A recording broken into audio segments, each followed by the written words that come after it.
your affiliation. So with that said, I'll turn it over to Coach Gattis for brief remarks, and then we'll open up for questions. Go ahead, Coach. Well, first of all, I'd like to say happy holidays to everyone on this call. I hope everyone is well. We're excited to be here at the Orange Bowl. Our team is in great spirits right now. We've had great practices. We're healthy. And we're excited about tremendous challenge, being in the playoffs and obviously going against a very talented Georgia team and Georgia defense. And we're excited for the challenge. We know what's ahead of us. We know the opportunities we have, and most importantly, we believe in it, and we have tremendous confidence in ourselves. And so we've had a great experience so far. The Orange Bowl is a special place. This is my third Orange Bowl I've been fortunate to be a part of, one as a player. And, so it brings back tremendous memories for me throughout all of my visits here, being a part of the Orange Bowl. And I can't tell you how excited we are to be here. All right. Thank you, Coach. We will start the questions. First question to John Nia with the Detroit News. Go ahead, John. Hey, Josh. Of all of Hassan's runs this year, I'm just wondering if you've got a favorite highlight or two that sort of sums up his ability and what he's meant to this offense. Yeah, great question, John. Hassan is he's everything to us. We absolutely love him. I don't know if you can actually list out one specific play because he creates so many wild plays, whether it's hurdling guys or it's extra effort, short yardage plays where he's, running over defenders in the hole. He's a guy that, when you talk about a physical back and how you want to build your backs, he's the exact prototype of what you want to build your running back room around. He's done a tremendous job, carrying the load for us. And really, he had some tough tasks to go along at the midpoint of the season when Blake was down and Donovan was down. We really put the load on his back, and he carried us there for about 3 games. Just being the solo back. And so when you got a guy with his ability, his talent, his vision, his physicality, it makes him pretty complete. And so, I wish we had him around here for another 4 or 5 more years, but we're really, really proud of what he's accomplished, everything that he's done to this point. Okay, next question, Dennis Dodd. Go ahead, Dennis. Hey, Josh, congratulations on the Broyles, by the way. How has Blake's foot been? Because against Ohio State and Iowa, he had some pretty key runs, but you appeared to spot him. Where is he with that right now? Thank you for your initial comments there, Dennis. And, Blake's healthy. We're a healthy team, and that's where we're fortunate, being able to take the last few weeks and get ourselves back to 100% because, as everyone noticed, the last few weeks of the season, we were playing some really tough teams, but we had some bumps and bruises along the way, certain players being out. But the good thing for us is the next man stepped up and was always ready. And so we're excited now that we're finally back to full speed and healthy. Just having great depth, has allowed us to be in this position. Other than, the few weeks where we had to put a lot on Hassan's plate, we've been able to have great depth, to have different guys step up, whether it's Blake, whether it's Donovan.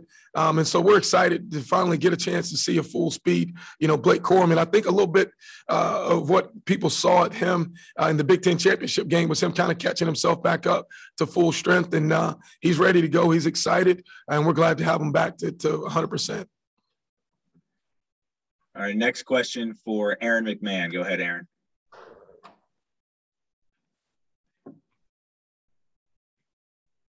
So you choked up a little bit during your speech earlier this month when you were talking about Jim Harbaugh and the relationship you had with him. Could you elaborate a little bit on that and just the confidence he's shown in you as offensive coordinator and play caller, especially after the way things went last year?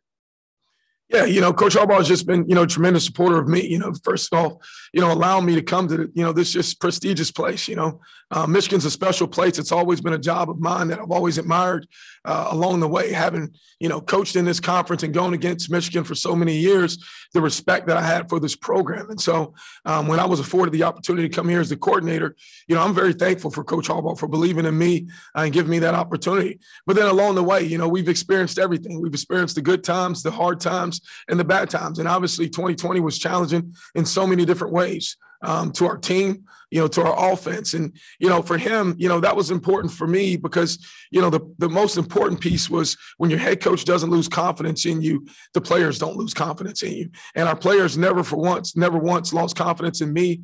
I never lost confidence in them. And we've persevered through everything. And so, we did gain some valuable lessons along the way in 2020, but I think it's built this team to be the team that we are today. Okay, next question for Ralph Russo. Go ahead, Ralph. Morning, Josh. I hate to use the word blueprint here, but Alabama finally had success. Somebody had success against Georgia. That hadn't been done all year.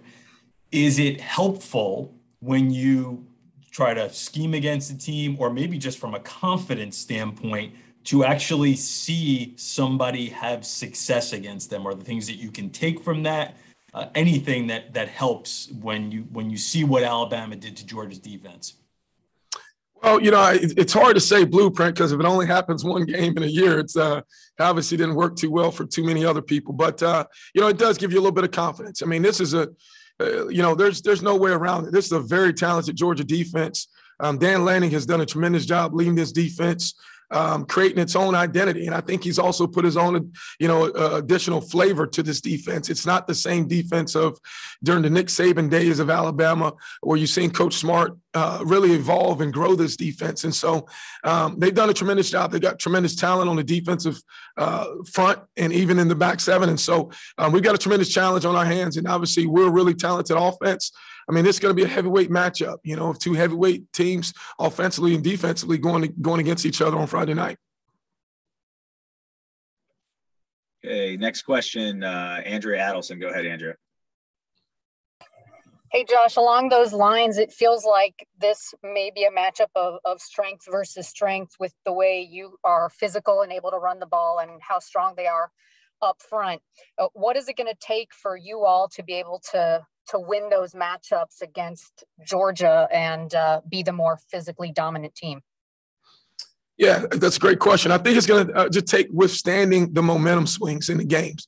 Obviously, there's going to be things that are positive that happen early on in the game. Then you're going to have to battle through adversity, whether things don't go your way. But it's going to take, it's going to take all 4 quarters. It's going to take 60 minutes. As you talk about a heavyweight matchup, it's about wearing down the opponent, necessarily not necessarily going out and striking a knockout, because both teams are going to respond, early on in the game. And so for us, it's about sustaining, success, taking positive plays, obviously creating explosive plays. But even if we don't take or create explosive plays, just taking positive plays is going to be the key. It's going to be a train wreck inside. I mean, it's, two smash mouth teams kind of going against each other. And endurance is going to play a big piece in that. Who's able to win the fourth quarter, who's able to win at the line of scrimmage late in the game is going to be key to who wins the game. Our next question for Angelique Changlis with the Detroit News. Go ahead, Angela. Josh, 2 quick quarterback questions, please. I was just wondering how you think JJ McCarthy has evolved this year, and also in terms of Cade, was there one game, is there a place you can pinpoint where you saw his confidence really sort of magically appear? Yeah, start with the JJ question. I think once JJ started to play calm and relaxed, I think there was a part early in the year where when he felt like he needed to go in, he had to create the wild play and he had to create the exciting play. But that's not necessarily the case. But getting him to play within the system, getting him to play calm and relaxed. And he's really grown as a quarterback. He's such a phenomenal athlete and phenomenal thrower, but he doesn't have to go in and just, throw the deep ball or create a play, but understanding that he can rely on the play calls and the players around him to create those plays. And he's done a tremendous job developing himself. And I think, for him, he can't have a better role model to look up to than Cade McNamara, because you see Cade, who's a complete quarterback. And, Cade's done a tremendous job leading our team. He's very smart in how he approaches everything in his preparation. His leadership skills are phenomenal. And he's a guy that, really makes everyone around him better because they have tremendous support and faith and belief in him.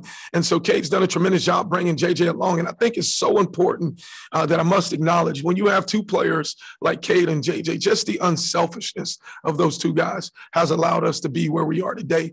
Because when you're going through a situation where you're playing, multiple quarterbacks, that can either make or break your team. It can either take one guy and inflate him with confidence and obviously deflate another guy of their confidence. And so those two guys have done a tremendous job just handling everything that we've done, that we've put on their plate and leading our team. And so, but Cade specifically, that's really kind of his DNA.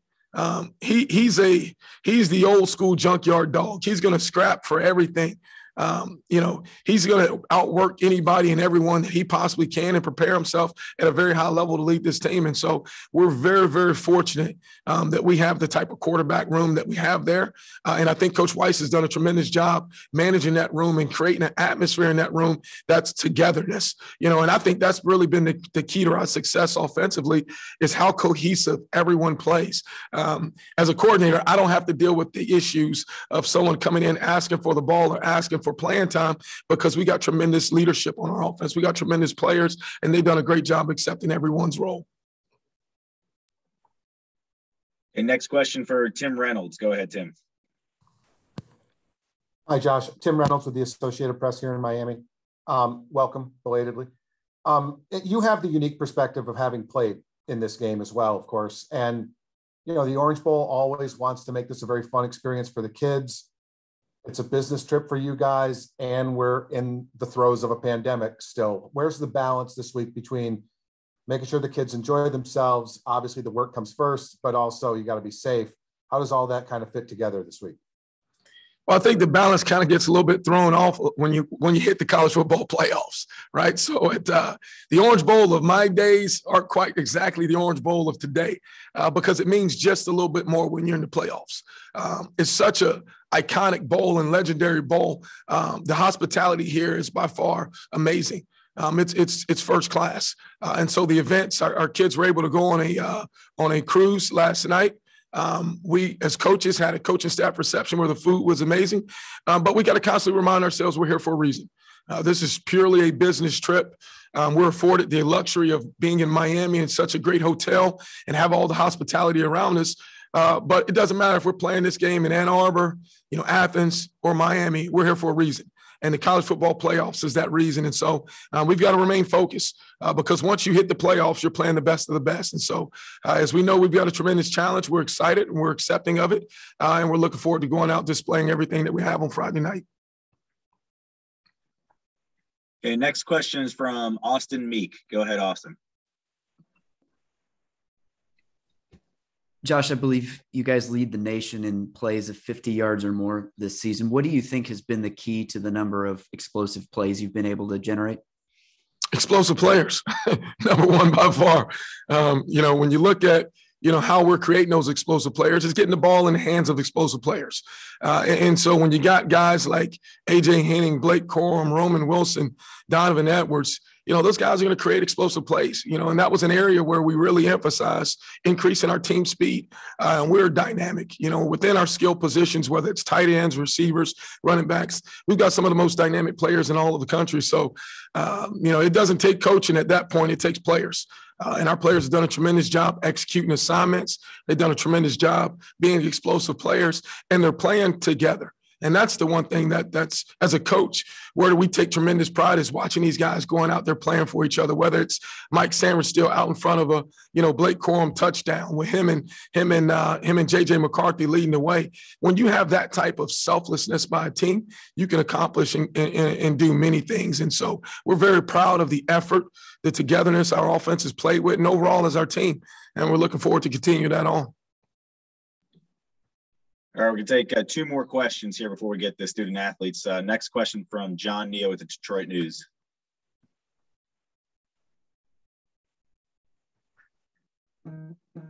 You there, John? Oh, sorry about that. Hey, Josh, I just wonder, the tight ends obviously have been more involved, but in addition to the pass catching, can you talk about Eric All's blocking ability and what that's meant for this offense? Yeah, specifically Eric, but I'll talk specifically for the group too, because they're the unsung heroes of our offense. You talk about what's the most important position in this offensive system. It's the tight ends. They allow us to do everything that we want to do. They allow us to be the physical downhill run game team. We ask those guys to go out and catch passes, but also protect for passes. And so, they're really the Swiss Army knife to get us going. And really that group is led by Eric All and Luke Schoonemaker. Both of those guys are talented players. And you see Joel Honifer get out there and Carter Seltzer in the mix.